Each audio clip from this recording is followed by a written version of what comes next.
This is the Louie T Network. The journey is long, and nobody said it was going to be easy. But all we've got is us. All that believe is us.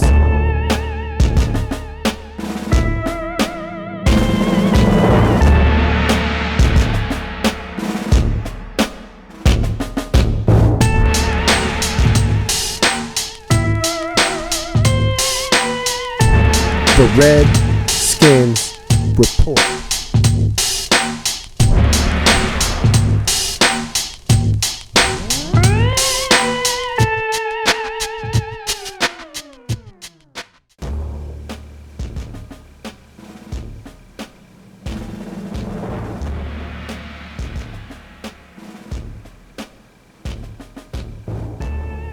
Welcome, all my fellow Redskin brother and sister. I am your man and resident Redskins fan, Lou. Thank you for joining me here in the Redskins Report. So, I've been busy of late, as you can tell. If you've been following the channel, you've been following my activity. I've got the 2015 NFL Draft Wrap-Up Series going. It's underway. We are right around the quarter mark, and so things are starting to, kind of get rolling with that. And so I'm really in the midst of breaking down all the drafts, so kind of hard to keep track of everything that's going on. But I was able to catch up on my Redskins news and business affairs going on with the team. OTAs are starting to get kicked off, and now you're getting a lot of the players coming back to Redskins Park to get work in and going through some off-season activities. So wanted to really talk about what the Redskins have done of late since the last time we have talked. Now, Redskins, first of all, and big shout out to all of the Redskins fans that saw this coming.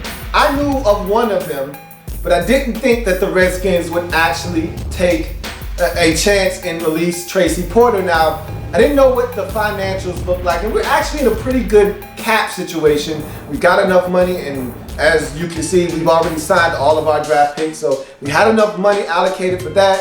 I feel like we've got enough money that if we need to sign anybody, which we just signed someone else, and I'll talk about that a little bit later on, and we had enough money for that, and we had enough money put aside for the guys that aren't going to make the team but will be on the practice squad. So felt like we were in a really solid financial situation where it wasn't a necessity to get rid of a guy like Chris Chester or Tracy Porter unless you felt good about your situation, which is what I'm about to talk about and address here in a second. But big shout out to all the Redskins fans that saw this coming. I had several Redskins fans say, hey, I don't know what we're waiting on, but we need to get rid of Tracy Porter and Chris Chester. I saw Chris Chester coming because the way we went about the draft and how we attacked the offensive line and in particular the interior positions with two offensive linemen in the interior in Austin Ryder and of course Ari Kwanjo. You still had Spencer Long from last year. Joshua Revis is still hanging on by a thread. I just felt like there was enough depth there for the Redskins to say, all right, Chris, you got to roll, man. You got to bounce. You don't have to necessarily hang him up, but you got to get out of here. And so, and you can see there's a need for offensive linemen around the league. As soon as we cut ties with him, he was in Atlanta literally a day later. So it doesn't take long for guys that can still produce to find work in this league. Now, Tracy Porter was an interesting case because he came to us as a guy that was injury prone. It just so happened that the year before we signed him, he actually played his only season of 16 full games with the Raiders. So it looked like maybe this guy could give us something. He comes to Washington and he goes back to the old Tracy Porter, gets injured. We don't see him often. And so Redskins said, you know what? Feel really good about what we're doing at the cornerback position. We attack that not only in free agency with the Chris Culliver signing, so we get Cully coming in, but you also attack that through the draft by going out and getting another guy in Tevin Mitchell. One L only. And so you feel good about your cornerback situation now with D-Hall coming back and vitamin B, and I still haven't given up on David Anderson. Some of you don't want him play. I'm telling you right now, don't give up on the young fella. He had a bad season last year. It was rough for him, but so did a lot of other people. Don't give up on Perry Riley yet. I know a lot of you want to see him bounce. And it was rough. We had some guys really underperform last year with a lot of pressure on them, and they did not rise to the occasion, but that doesn't mean you give up on them after one bad season. Perry Riley has played really well for us in the past. Last year was really bad. Let's see if he can bounce back under a new defensive coordinator, new scheme, new system. Let's see if he can't bounce back and show us the player that demanded the contract that he got last season. And same with David Emerson. Started out really good in his rookie season. We saw some flashes of really good play from him. He's a longer guy. You can't teach 6'2" with the type of speed and ability that he has. Remember that pick six against the Raiders in his rookie season? The guy can play football. Let's not give up on him too quick. Let's see if he can rebound again. New system, new fits. He's going to be asked to do different things. He might even be playing the slot this year, folks. So you don't know what the Redskins have in store for some of these guys. Don't be so hasty to make decisions that are irrational for too long the Redskins have done that. The Redskins have either went out and paid other players from other franchises, paid them for what they've done in the past, not for what they want to do in the future, and we've been the ones who have suffered because of it. Or the Redskins have given up on talent that they've had in-house, that they've seen blossom, and let them go somewhere else and manifest their careers into a much bigger thing like Antonio Pierce. I'll never let that one go because that was homegrown product, and we let him go and win a Super Bowl with the Giants. But I digress. The fact of the matter is, we have an opportunity to do some things, and Tracy Porter and Chris Chester no longer on the roster. And the reason I feel like the Redskins felt good about getting rid of both of those guys isn't because of the money. I don't think it was about money. Yeah, money is usually the bottom line behind decisions like this. But to me, the bigger issue here, the bigger picture, if you will, was the fact that we have more talent now. We have two things that the Redskins haven't had in a long time in those particular positions. And that's depth and confidence in the depth that we possess. Look, if this were last year, Tracy Porter wasn't going anywhere, and neither was Chris Chester. You can say what you want about their cap numbers and them not playing. They could have been coming off the exact same seasons they came off of last year. In Porter's case, injury riddled, barely saw the field. In Chester's place, solid, not great, pretty much what he's been, a microcosm of his career in Washington.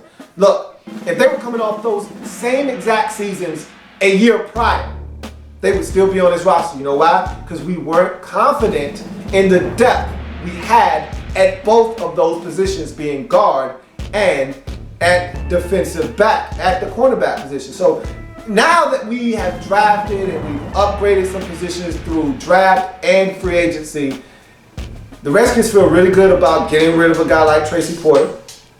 And they feel really good about their depth along the offensive line with Sean Laval coming back. Maybe he'll be better in a power fit more so than in a zone scheme like we kind of ran a little bit of last year.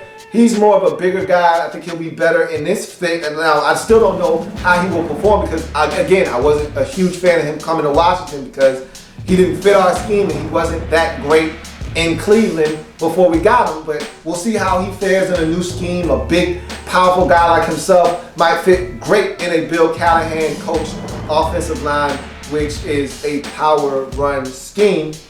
Then you still, like I said, have Ari Kwanjo, Austin Ryder coming in from the draft. You still have a guy like Spencer Long and Josh Laribas, guys who were holdovers from the last administration.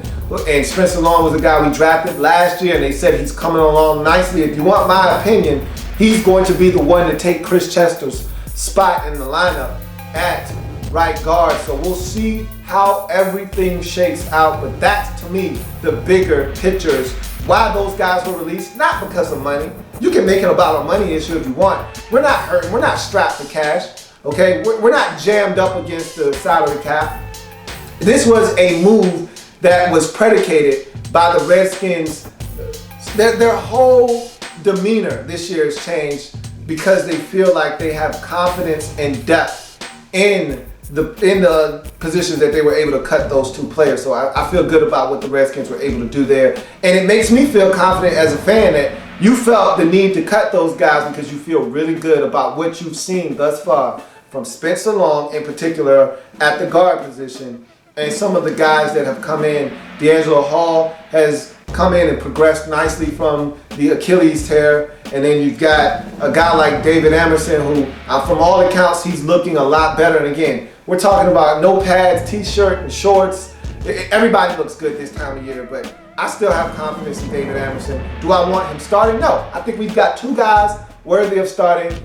Vitamin B on one side and Chris Culliver on the other. D'Angelo Hall, I would love to see him in the slot. And I would love to see David Emerson, because you got to have 4 good corners in this league to survive, if not more. And so you have David Emerson there to step in. Anybody goes down or a guy needs a blow, he taps out. David Emerson steps in. We can go 4, 5 DBs if necessary deep and still get it done. So feel good about where we are secondary wise. At least at the cornerback position, still a lot of questions at safety. And right now, if the depth chart was supposed to be released, it looks like the depth chart would read on one side, Deshaun Golson, the Redskins free agent pickup, and the other would read Duke Iheanacho, which is funny because Terrence Notting said when he first signed it, Duke Iheanacho would be the guy to get the start at strong safety for us, and we'll see. But Terrence Notting sounded really confident when he said that. Right now, it's coming to fruition. It's early. Nothing is etched in stone. We shall see. Remember, Jerron Johnson was the guy we all assumed would get that look. But again, that was before the Redskins went out and got Deshaun Golson in free agency. So now things have changed. They traded for him. It's a different ball game now at the safety position.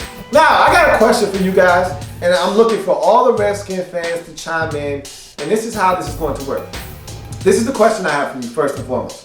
What is your biggest off-season question that you would like to see answered by the team this upcoming season? For many of you, I know it's going to revolve around Robert Griffin III, and rightfully so, but I want to hear your questions. What is your biggest off-season question that you would like to see answered this upcoming season by the Washington Redskins football team, the 2015 version of the Washington Redskins football team? Now, what I'm going to do with those questions is I'm going to rank them in their importance. I'm going to take 10 of the best responses that I get. I expect to have more than 10. That means I need your participation in this, but I'm going to take the 10 best answers and rank them in the order of their importance. And I'll give you my answer if it's not already one of the questions that you guys have posed to me. So that's what I want to do. I'm asking you, what is the biggest off-season question?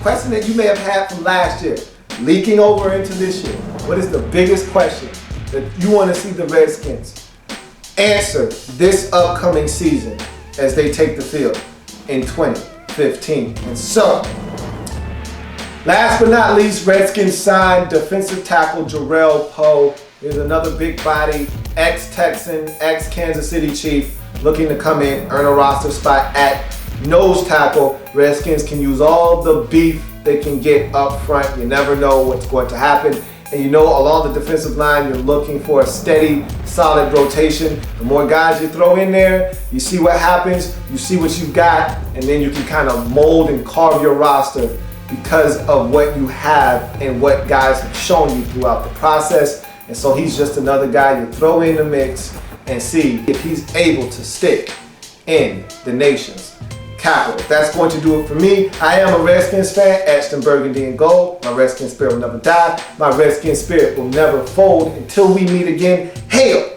to our beloved Redskins. The next time we reconvene, I will give you my rankings of those questions and we'll discuss them at that time. I'll see you next time. Have a good one. There's plenty more where that came from. While you're here, subscribe to the channel. If you want more Louie T, be sure to follow me on Twitter at In the Lab Room, or you can like the Facebook page at In the Lab Room. That's In the Lab Room on Facebook and at In the Lab Room on Twitter. Don't forget, subscribe to the channel if you haven't already done so.